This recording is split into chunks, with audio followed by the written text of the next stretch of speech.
Hello, আসসালামু আলাইকুম। আশা করি সবাই ভালো আছেন। আলহামদুলিল্লাহ, আল্লাহর রহমতে আমরাও সবাই ভালো আছি। তো চলেন আবারও শুরু করে দিলাম ছোট্ট একটা ব্লগ। তো আজকে ব্লগে থাকছে আমরা সায়েমকে নিয়ে কোথাও একটা বেড়াতে যাচ্ছি। বাট কোথায় যাচ্ছি এটা বলবো না। ভিডিও দেখে হয়তো বুঝতে পারবেন আপনারা কোথায় যাচ্ছি। তো আবারও বলে নিই, যদি কেউ নতুন হয়ে থাকেন প্লিজ প্লিজ প্লিজ চ্যানেলটি সাবস্ক্রাইব করে দিবেন, ভিডিওটি লাইক করবেন আর শেষ পর্যন্ত ভিডিওটির সাথেই থাকবেন। তো এই তো চলে যাচ্ছিলাম নদীর ধার দিয়ে। এই রাস্তাটা হয়তো সবাই চিনলেও চিনতে পারেন, তবে জুনিয়াদহ, পরাণখালী এদিককার মানুষ বেশি চিনবে। এই রাস্তাটা ওই সাইডে যে রাস্তাটা চলে গেল সেটা অবশ্য পরাণখালীর রাস্তা। আর এই রাস্তাটা আমি কখনো যাই নাই। তো আমার হাজবেন্ডের সাথে এক প্রকার তর্কই হয়ে গেছিল যে এই রাস্তা দিয়ে সে নাকি আল্লাহর দরগাতে গেছে, বাট আমি বলছিলাম না, আমরা উল্টা সাইড দিয়ে গেছি। আমরা সবসময় অন্য সাইড দিয়ে আল্লাহর দরগাতে যাই, এই রাস্তা দিয়ে যাওয়া যায় না। তো সে বলছিল না, যাওয়া যায়। আচ্ছা, তুমি দেখতেই চাও নাকি দেখি। তো বললাম চলো যাই, সমস্যা কি। তো এই তো যাই হোক, সাইমকে নিয়েই চলে যাচ্ছিলাম। সাদিককে বাড়িতে রেখে আসছিলাম। সাদিক পরে ঘুম থেকে উঠছে। আর আমার সাদিক হলো অনেকটাই শান্ত, যাকে সবাই রাখতে পারবে বা রাখতে পারে। যার কারণে সাদিককে রেখে সাইম আগে ঘুম থেকে উঠে গেছিল, ওকে রেডি করছিলাম। আর দুইটা বেবি নিয়ে জার্নি করা বা কোথাও যাওয়াটা একটু প্রবলেমের হয়েছে, যেহেতু বাইক নিয়ে। তো নেক্সট টাইম হয়তো কোথাও গেলে দুই ছেলেকে সাথে করে নিয়ে যাব। এভাবে একটাকে রেখে আরেকটাকে নিয়ে যাব না। বাড়ি এসে শুনছি আমার বড় ছেলেটা নাকি অনেক মন খারাপ করছিল। তো যারা যারা এই রাস্তাগুলো চিনে থাকবেন প্লিজ কমেন্ট করবেন আর জানাবেন এটা কোথায়। এদিককার এগুলো কিছুই চিনি না অবশ্য আমি। তো দেখে মনে হলো এদিকে পাটের আবাদ একটু বেশি হয়, কেন জানি না।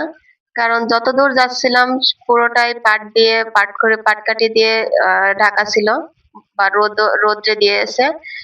তো এই তো যাচ্ছিলাম, চলে যাচ্ছিলাম, যেতে যেতে আসলে শেষ পর্যায়ে কিন্তু আমরা আল্লাহর দরগাতেই পৌঁছাইছিলাম।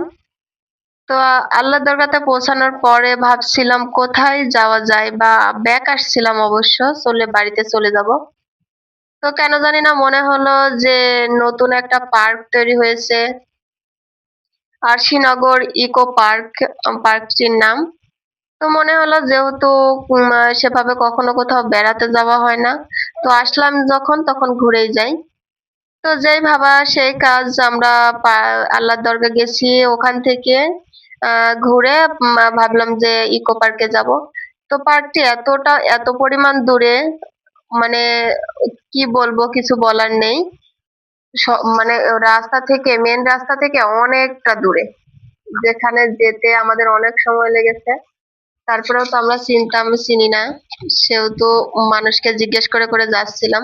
তারা বলে দিচ্ছিল আর কি, এই সাইড দিয়ে এই সাইড দিয়ে। তো অনেক ভিতরে হয়ে গেছে পার্কটি। তো যাই হোক, দেখে ভালো লাগলো, খারাপ লাগেনি।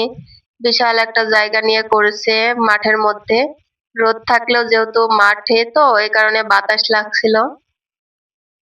আর আমার জানা মতে সব জায়গাতে বিকেলে যাওয়াটাই অনেক ভালো, বাট আমরা সকাল সকাল চলে গেছিলাম আর রোদ উঠে গেছিল। যার কারণে রোদের জন্য আর কি খুব বেশি ভালো লাগছিল না। রোদ যদি না উঠতো তাহলে সাদিককে সাথেই নিয়ে আসতাম। রোদের কারণে আর কি সাদিককে নিয়ে আসতে পারিনি। তো অনেক খোঁজাখুঁজি পরে সেই কাঙ্ক্ষিত জায়গাটি দেখতে পেলাম। তখন অনেকটা ভালো লাগছিল আর কি, যে না, জায়গাটি শেষ পর্যন্ত পেয়েছি। তো রাস্তাটা মোটামুটি ভালো ছিল না, জায়গায় জায়গায় অনেকটা করে ভাঙা। এখন হয়তো শুকনা ও কোনো প্রবলেম হচ্ছে না, বৃষ্টি টিষ্টি হলে হয়তো প্রবলেম হতে পারে। এই তো দেখতে পাচ্ছিলাম দূর থেকে আরশিনগর ইকো পার্ক, তো দেখে খুব ভালো লাগছিল। যাই হোক, এতক্ষণ যেখানে যেতে চাচ্ছিলাম সেই জায়গাটা পেয়ে গেছি। তো আমরা সেই জায়গাতে তো পৌঁছাই গেছি। ভালো লাগলো, সামনেরটা দেখে ভালো লাগলো। তো সবাই ভালো থাকবেন, আল্লাহ হাফেজ। আজকে এই পর্যন্তই। নেক্সট টাইম পুরো ভিডিও দেব, যে সেখানে গেলাম কি কি করলাম, আমার সাইমকে কোথায় কোথায় বেড়াতে নিয়ে গেলাম। তো সবাই ভালো থাকবেন, চ্যানেলটি সাবস্ক্রাইব করে দিবেন, ভিডিওটি শেষ পর্যন্ত দেখবেন প্লিজ। আল্লাহ হাফেজ।